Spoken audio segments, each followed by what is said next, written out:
The popular dating app OkCupid announces a partnership with the largest abortion provider in the U.S.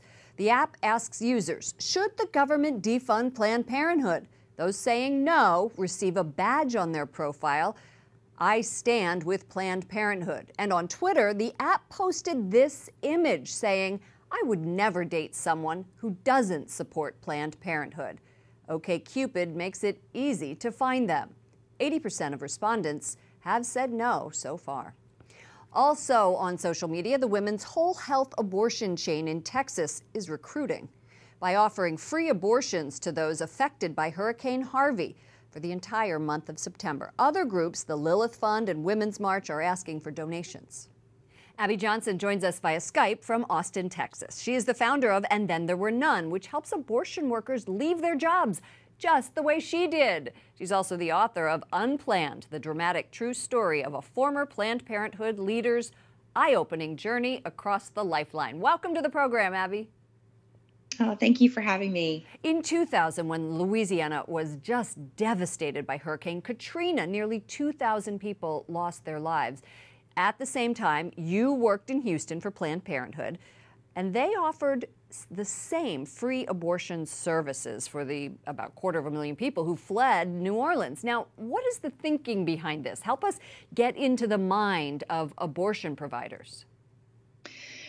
Well, I think the thought was, there may be people here who have found themselves pregnant in the past few weeks, or maybe who had abortion appointments scheduled in Louisiana, and now they find themselves without a provider and without a place to go. And so, instead of actually trying to find ways to help them with their pregnancy, or volunteering in shelters or volunteering in food banks, we said we will provide free abortion services for them. And I say free, but really that should be in quotes, because nothing the abortion industry does is ever free. We were reimbursed by the Lilith Fund at that time. Now, today, they have reimbursement from the Warren Buffett Foundation. So nothing that they do is free. Tell me why you had a change of heart. Well, a couple things. One, I was told to double our abortion quota, so the amount of abortions that we had to sell to women every month, and that was troublesome for me.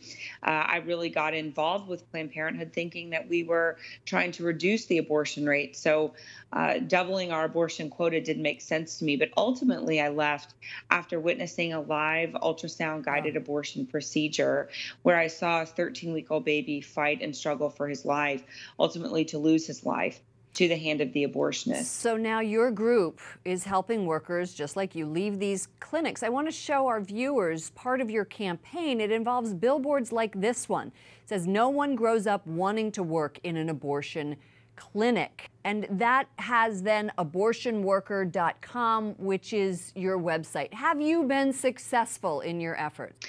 We have. We founded And Then There Were None in 2012. And so far, we've had 380 abortion clinic workers leave their jobs and come through our ministry. And we've also had 7 full-time abortion doctors leave their jobs and are now working to defend life. And your story is just incredible. Thank you so much for joining us. Abby Johnson, founder, And Then There Were None.